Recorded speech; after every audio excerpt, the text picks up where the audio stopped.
Oke, kali ini kita akan bahas latihan soal Organisasi Pergerakan Nasional OSN IPS untuk SMP dan MTS. Ubur-ubur ikan emas, langsung kita bahas. Nomor 1, di bawah ini yang termasuk ciri-ciri perjuangan sebelum abad ke-21. Sebelum abad ke-20 ya. Maaf, bukan abad ke-21. Adalah A. Bersifat nasional, B. Dipimpin para cendekiawan, C. Bersifat kedaerahan, D. Perjuangan di kota-kota. Sebelum abad ke-20, perjuangan kita itu berada di daerah-daerah dan tidak bersifat nasional. Berarti kita pilih opsi C. Kemudian nomor 2 yang merupakan faktor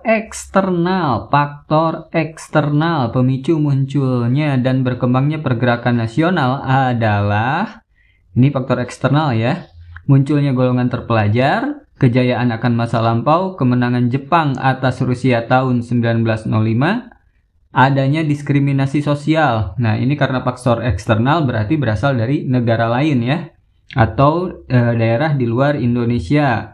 Nah, di sini kemenangan Jepang atas Rusia tahun 1905 jadi, merupakan faktor eksternal dari munculnya pergerakan nasional. Nomor 3, persamaan corak perjuangan pergerakan nasional Indonesia dengan yang terjadi pada mayoritas negara Asia Afrika, yaitu A. Menggunakan perlawanan fisik, B. Berusaha melepaskan diri dari penjajah, C. Menggunakan cara kooperatif, D. Dipengaruhi komunisme. Jadi Asia dan Afrika itu kebanyakannya ingin berusaha melepaskan diri dari penjajah karena banyaknya kolonialisme yang terjadi. Jadi ingin melepaskan diri dari penjajah. Kita pilih opsi B. Kemudian nomor 4, salah satu dampak positif dari politik etis bagi bangsa Indonesia adalah lahirnya golongan cendekiawan. Kemudian munculnya larangan pembukaan kebun teh, C. Pembangunan sistem ekonomi baru di Indonesia yaitu Lanren, D. Adanya kewajiban Pranger-Stelsel. Jadi dampak positif dari politik etis adalah lahirnya golongan cendekiawan yang terpelajar ya. Kita pilih opsi A. Kemudian Indise Partai merupakan salah satu organisasi yang bertujuan memperjuangkan kemerdekaan. Organisasi ini dipimpin oleh A. Dr. Sutomo, Ki Hajar Dewantara, Dewes Dekker, B. Dr. Wahidin Sudirohusodo, Ki Hajar Dewantara, Dewes Dekker, C. Dr. Cipto Mangunkusumo, Suwardi Suryaningrat, Dewes Dekker, D. Dr. Muwardi, Ki Hajar Dewantara, Dewes Dekker. Nah, untuk Indise Partai ini dipimpin oleh Dr. Cipto Mangunkusumo ya. Dr. Cipto Mangunkusumo, Suwardi Suryaningrat atau Ki Hajar Dewantara, dan Dewes Dekker. Kita pilih opsi C. Selanjutnya kita lanjutkan nomor 6. Perhatikan data di bawah ini. PNI, Indise Partai, Budi Utomo, PKI, GAPI. Yang termasuk organisasi dengan corak radikal adalah A1, 2, dan 3, B1, 2, dan 4, C1, 2, dan 5, D2, 3, dan 4. Jadi untuk corak radikal itu ada PNI, Indise Partai, dan PKI ya. Karena mereka menolak kerjasama dengan Belanda dan memperjuangkan kemerdekaan secara tegas. Jadi kita pilih 1, 2, 4. Ada nggak 1, 2, 4? Oh, ada opsi B ya. Kita pilih opsi B. Kemudian nomor 7, corak pergerakan nasional yang menolak kerjasama dengan pemerintahan kolonial Belanda adalah A. Kooperatif, radikal, non-kooperatif, moderat. Jadi yang menolak kerjasama itu artinya menolak kerjasama berarti non-kooperatif ya. Non-kooperatif. Di sini berarti opsi C. Di contohnya adalah Sarekat Islam ya. Seterusnya, nomor 8. Salah satu faktor yang dapat menyatukan dan mengikat organisasi-organisasi pergerakan nasional adalah adanya kesadaran tentang diri pentingnya berpolitik, B. Adanya tujuan Indonesia merdeka, C. Adanya diskriminasi oleh kolonial, D. Waktu berdirinya hampir bersamaan. Jadi faktor-faktor yang bisa menyatukan organisasi pergerakan nasional yang banyak itu adalah adanya satu tujuan, yaitu tujuan memerdekakan Indonesia dan lepas dari penjajahan. Kita pilih opsi B ya.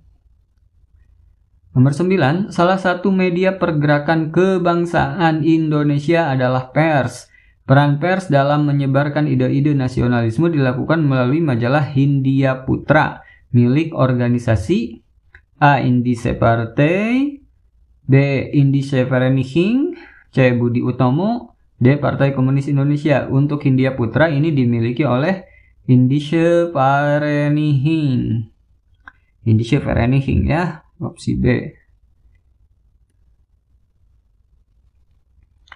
Nomor 10, kehadiran Sarekat Islam memicu kekhawatiran pemerintah kolonial ya terhadap munculnya paham-paham revolusioner. Sikap tersebut ditunjukkan oleh pemerintah Belanda melalui A. Pembekuan aktivitas Sarekat Islam di tingkat lokal, B. Penangkapan tokoh-tokoh Sarekat Islam, C. Pelarangan surat kabar utusan Hindia milik Sarekat Islam, D. Penolakan status badan hukum Sarekat Islam.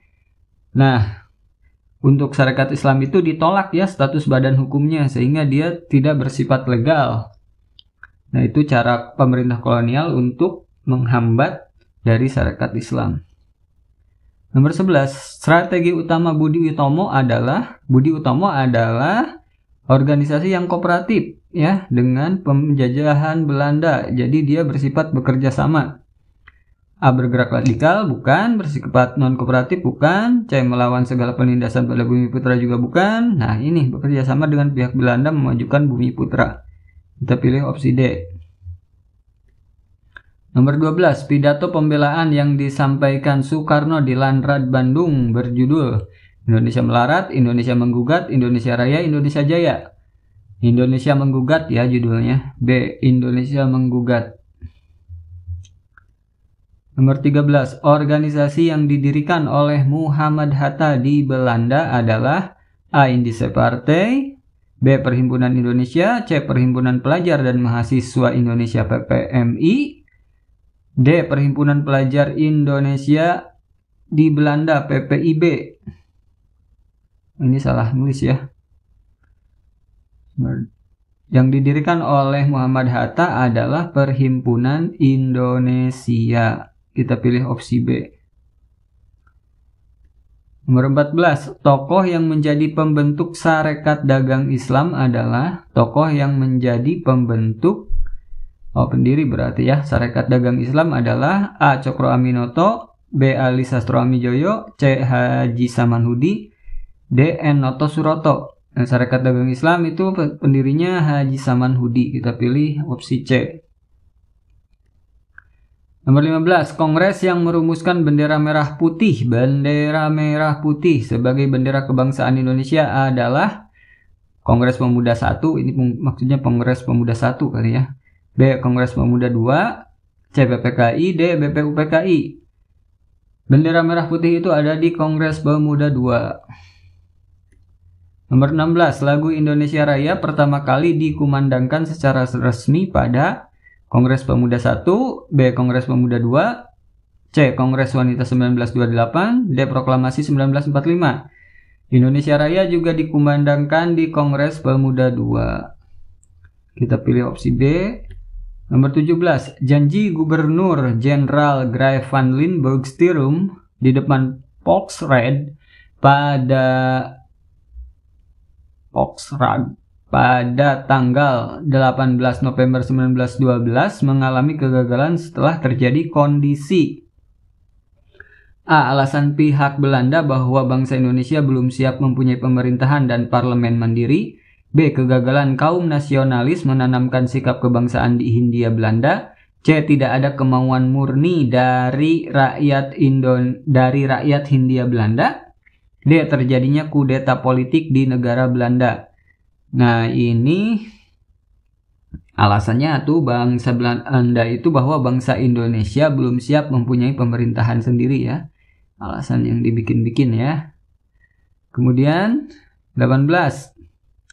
Momentum lahirnya Sumpah Pemuda mempunyai arti penting bagi perjuangan pergerakan nasional karena A. Merupakan titik tolak lahirnya rasa kebangsaan. B. Berubahnya perjuangan bersenjata ke perjuangan diplomasi. C. Merupakan simbol puncak kesadaran perjuangan nasional. D. Titik awal perjuangan politik. Nah, ini kita lihat bahwa Sumpah Pemuda itu merupakan puncak kesadaran dari bangsa Indonesia untuk memiliki perjuangan nasional, merubah perjuangan yang tadinya bersifat kedaerahan menjadi perjuangan yang bersifat nasional. Kita pilih opsi C.